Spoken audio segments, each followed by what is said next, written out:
충전소가 많이 없다 보니까 그 부분이 제일 불편하죠.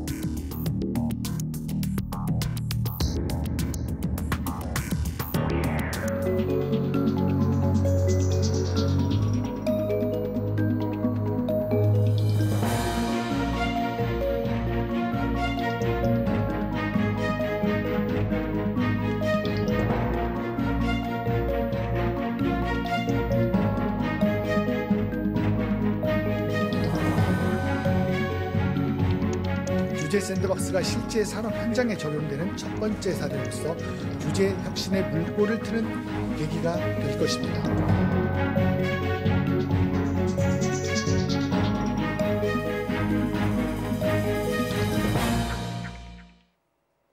수소 경제, 우리가 지금까지 사용해온 석탄이나 석유와 같은 화석 연료 대신 수소를 주요 에너지원으로 활용하는 경제 체제를 말하는데요. 우리 산업의 미래가 될지 한창 관심이 뜨겁습니다. 하지만 또 정부가 너무 성급하게 밀어붙이기식으로 추진하는 거 아니냐는 이 우려의 목소리도 있는데요. 산업통상자원부 정승일 차관으로부터 직접 설명 들어보겠습니다. 안녕하세요. 자, 먼저 이 에너지원으로서의 수소가 이렇게 등장하게 된 배경, 또 기존의 화석 연료와는 어떤 차이점이 있는지 좀 설명 부탁드립니다. 흔히 이제 수소라 그러면 두 가지 특징을 얘기를 하는데 우주에서 가장 풍부한 물질 중에 하나, 그다음에 또 이 가장 가벼운 물질 중에 하나라고 이렇게 평가를 합니다. 네. 그래서 거기서 이제 저희가 세 가지 부분에 착안을 하고 있는데 우선 첫 번째로는 수소를 추출하고 생산하는 기술이 아직 여러 가지 극복해야 될 과제는 있습니다만 그런 기술들을 적용해서 여러 군데에서 다양한 방식으로 수소를 추출 생산할 수 있다 그러면 네. 아주 보편적으로 분산형으로 에너지를 공급할 수 있는 그런 에너지원으로서의 잠재력이 있다라고 이렇게 평가를 하나 하고 있고요. 네. 두 번째로는 이제 수소 같은 경우에는 대용량 장기간 저장이 가능합니다. 그래서 이제 저희가 최근에 이제 보급의 속도를 내고 있는 재생에너지, 특히 태양광이나 풍력 발전과 연결을 할 경우에 네. 이 불필요할 때 생산되는 전력을 저장할 수 있는 이런 수단으로도 수소가 활용될 수 있겠다는 네. 그런 측면이 있겠습니다. 그리고 이제 마지막으로 제일 중요한 부분인데요. 예. 결국은 이제 수소와 산소를 화학 반응을 시켜서 전기와 열을 생산하는 방식이기 때문에 그리고 부산물로는 물밖에 나오지가 않습니다. 그래서 어떻게 보면 가장 친환경적인 그런 에너지원이라고 볼 수 있겠습니다. 네, 자, 그래서 이 지난달 정부가 이 같은 수소 에너지를 기반으로 하는 수소 경제 활성화 로드맵을 발표하셨는데 주된 내용들 좀 소개해 주시죠. 예. 그래서 이제 수소의 그런 특성에 착안해서 수소를 활용하는 수소 연료 전지 자동차, 그 다음에 수소를 가지고 발전을 하는 수소 연료 전지 발전, 이 두 분야에서 우리나라가 세계적인 기술력을 가지고 있습니다. 그래서 이런 분야의 기술 개발과 투자를 더 확대해서 우리가 2030년에는 세계 1위 수준의 시장 점유율을 달성을 하겠다는 목표를 가지고 있고요. 네. 이걸 위해서 수소를 가장 경제적으로 생산하고 저장하고 운송하는 이런 수단들을 저희가 구비를 해야 되는데 이런 전반적인 수소 산업과 관련된 생태계를 세계 최고 수준으로 저희가 완비를 하겠다는 그런 목표를 담고 있습니다. 그래서 구체적인 수치로는 2040년도에 수소 연료 전지 자동차의 보급 대수를 누적 기준으로 290만 대까지 끌어올리고 그다음에 수소 충전소를 한 1,200개소, 그다음에 수소 연료전지 같은 경우에는 대용량 석탄 발전기 한 8기 정도에 해당되는 8기가와트 정도의 연료전지를 보급을 하겠다 이런 계획을 담았습니다. 네, 자, 이 수소 경제 핵심이라고 할 수 있는 부분은 아무래도 수소차일 텐데요. 이 현재 내연기관 차량 또 전기차와 비교할 때 어떤 점을 우리가 주목을 해야 됩니까? 우선 앞서 말씀드렸던 대로 이제 수소의 친환경적인 특성 때문에 내연기관차와 비교하면 요즘 국민들께서 많이 걱정하시는 미세먼지의 배출원이 되는 오염물질 배출이 전혀 없다는 점, 네. 그리고 이산화탄소 배출도 없다는 점, 이런 친환경적 특성을 먼저 말씀드릴 수 있겠고요. 전기차와 비교를 하면 소차는 조금 다른 특성을 가지고 있습니다. 그래서 충전 시간이 한 5분 내외고 한 번 충전했을 때 갈 수 있는 거리가 현재 기술로 한 600km까지 지금 확보가 되어 있습니다. 그런데 네. 반면에 이제 전기차 같은 경우에는 아무리 빠른 급속 충전을 하더라도 한 20에서 40분 정도의 충전 시간이 소요되고 주행 거리도 한 400km 남짓밖에 지금 되지 않기 때문에 단거리 소형 승용차 같은 경우에는 이제 전기차 위주로 갈 것으로 예상이 되고 있고 장거리 대형 수송수단, 특히 이제 승용차뿐만 아니고 열차나 선박 같은 이런 운송수단에도 수소 연료전지가 많이 활용될 것으로 이렇게 예상을 하고 있습니다. 네. 자, 그런데 이 수소차의 경제성에 대한 의문도 사실 제기가 되고 있는데요. 이 필요한 수소를 어떻게 만들어서 충당할 것이냐 이런 부분, 또 이 수소 생산 과정이 그렇게 생각만큼 친환경적이지 않다 또 이런 지적도 있습니다. 이 부분에 대해서는 어떤 입장이신가요?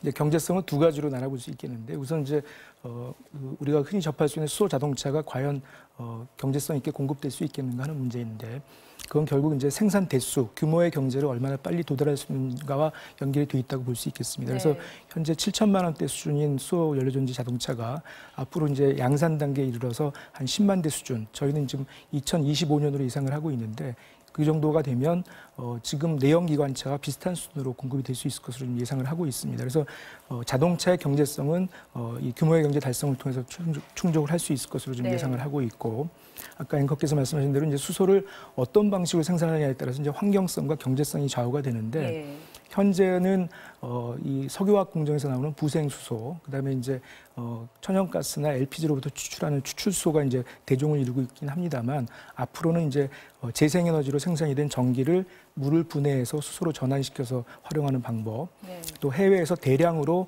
아주 친환경적인 방법으로 수소를 대량 생산해서 들여오는 이런 방법을 통해 가지고 보다 친환경적인 수소 생산 방식이 보편화되게 되면 그러면 그 환경성에 대한 논란도 극복을 할 수 있을 것으로 생각을 하고 있습니다. 예. 자, 또 많이들 걱정하시는 부분이 이 수소 아무래도 고압 가스이다 보니 안전성 측면에 대한 우려가 큰데요. 이 부분에 대해서는 어떤 보완책을 갖고 계십니까? 그 안전성에 대한 문제는 뭐 아무리 강조해도 지나치지가 않습니다. 그렇지만 이제 아까 제일 처음 모두에 말씀드렸던 대로 수소는 성질상 가장 가벼운 물질입니다. 그래서 만약에 수소가 저장 용기로부터 누출이 되더라도 공기적으로 빠르게 확산이 되기 때문에 폭발 가능성이 대단히 낮다라고 이렇게 보고 있고요. 또 수소를 담고 있는 저장 용기 같은 경우에는 탄소 복합 소재로 제작이 되고 있는데 한 17개 단계의 안전성 검사를 거치고 있습니다. 그리고 심지어는 용광로에 넣어서 폭발하는지까지를 볼 정도로 다양한 안전성 테스트를 거치고 있고 또 이 수소를 충전하는 충전소 같은 경우에도 저희가 이미 이제 안전 기준을 마련을 해서 그 기준에 맞춰서 설치가 되고 운영이 되는지 여부를 전문기관이 계속해서 관리 감독할 계획으로 있습니다. 네. 자, 이와 관련해서 이 규제 샌드박스 얘기를 좀 해보겠습니다. 얼마 전 규제 샌드박스 사업 1호로 바로 이 수소차 충전소 사업이 채택이 됐는데요. 국회 또 탄천 등지에 이 충전소를 지을 수 있게 규제를 한시적으로 풀어주도록 하는 내용이죠. 예, 그렇습니다. 결국 이제 수소차의 보급을 확산하기 위해서는 무엇보다 이제 충전 인프라가 풍부하게 깔려 있어야 되는데요. 정부에서 지금 목표로 하는 것은 소비자들이 15분 이내에 필요한 충전소에 다다를 수 있도록 수소 충전소를 확산시켜 나가는 것입니다. 지금 현재 전국적으로 14개 정도의 수소 충전소가 있는데 금년 내에 86개로 지금 확충할 계획으로 있고 2022년에는 310개까지 지금 늘려나갈 계획으로 있습니다. 그래서 방금 말씀하셨던 대로 규제 샌드박스를 통해서 입지에 제한이 있었습니다. 그러니까 예를 들자면 주거 지역이나 상업 지역에는 이런 충전소를 짓지 못하도록 하는 규제가 있었는데 안전성을 검증한다는 전제 하에 규제를 일시적으로 면제해서 충전소를 설치할 수 있도록 저희가 규제를 풀었고요. 그래서 아마 7월 정도면 여의도에 있는 국회에서 그 도심의 1호 충전소를 아마 소비자들께서 보실 수 있게 될 거라고 생각을 하고 있습니다. 네. 자, 이 수소차 충전소는 부지 고르기도 까다롭지만 또 한 곳을 건립하는데 30억 원 정도의 큰 예산이 들어간다고 하는데 그럼 이 예산은 전액 다 정부 예산으로 충당하게 되는 겁니까? 그렇지는 않고요. 이미 이제 그 이 수소 충전소를 건립하고자 그러니까 국내외 한 13개 기업 정도가 모여서 수소 충전소 전문 회사를 지금 설립하는 작업을 하고 있습니다. 그래서 2월 말 3월 초 정도면 그 기업이 이제 발족을 할 텐데 그 기업이 100여 개소의 충전소를 그 자본금을 모아서 건립할 계획으로 있습니다. 그 밖에 이제 지자체와 또 환경부나 국토부에서 고속도로 주변이라든지 거점 권역에 이제 충전소를 짓는 작업들을 할 텐데 정부 예산은 설치 단계에서 한 절반 정도, 그다음에 운영 단계에서 일정 부분의 보조를 통해서 초기 단계의 경제성을 극복하는 정도의 지원을 하는 걸로 생각을 하고 있습니다. 예. 자, 우리나라의 이 기술력이 상당히 앞서 있다. 이 부분이 이 정부의 계획의 전제로 깔려 있는데요. 어떤 강점을 우리나라가 지금 갖고 있습니까? 예, 말씀드렸던 대로 이제 수소 연료전지의 활용 분야라 하면 크게 두 가지입니다. 자동차와 열차, 선박 등의 이제 이 수송 분야에서 활용하는 거 하나와 발전 부분에서 이제 연료전지를 통해서 이제 대용량으로 전기를 생산하는 방식인데 다행히 이 두 방식에 있어서 기술을 우리가 보유하고 있습니다. 그리고 그 기술 수준이 상당히 앞서 있습니다. 그래서 이제 자동차 같은 경우는 아까 말씀드렸던 대로 5분이라는 짧은 시간 동안에 600km를 주행할 수 있는 그런 정도의 연료전지 스택에 대한 기술을 지금 보유하고 있고 네. 더 중요한 것은 그런 자동차를 만들기 위한 부품 산업이 국내에 이미 구축이 되어 있습니다. 그래서 이 관련 부품 산업 생태계가 이미 형성이 되어 있고 거의 대부분의 한 99%의 기술이 국산 기술로 자립화가 돼 있다는 점이 강점이 되겠습니다. 네. 자, 그럼 이 세계적으로는 어떤 나라들이 우리나라의 경쟁 상대고 또 그들의 움직임, 동향은 좀 어떻습니까? 바로 이웃 일본과 중국이 가장 지금 적극적인데요. 일본 같은 경우에는 2017년도에 수소 기본 전략을 마련을 해서 발표를 했고 네. 내년도에 개최되는 이제 도쿄 올림픽을 계기로 해서 수소 사회를 선포하겠다 이런 야심찬 계획을 가지고 있습니다. 그래서 네. 저희보다 훨씬 더 빠른 속도로 지금 수소 관련 인프라를 확충하고 보급을 더 확대해 나가는 그런 전략을 펴나가고 있고요.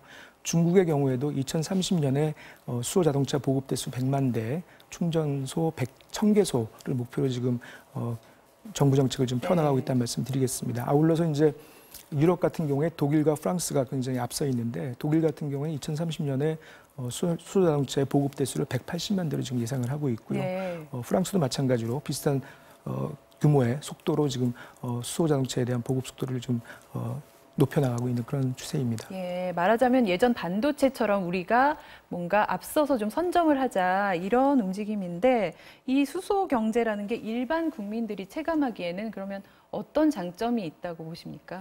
우선적으로 이제 앞으로 우리가 자동차를 내연기관에서 친환경차로 전환해 나가는 건 무엇보다 중요합니다. 그래서 미세먼지를 줄이고 온실가스 배출을 없애도록 하는 이런 쪽으로의 전환은 반드시 필요한데 그런 과정에서 전기차와 수소차가 아마 큰 역할을 하게 될 것으로 생각을 합니다. 네. 그래서 일상에서 보다 친근하게 또 아주 가까이서 친환경차를 접할 수 있는 그런 기회를 제공한다는 측면이 첫 번째가 되겠고요. 네네.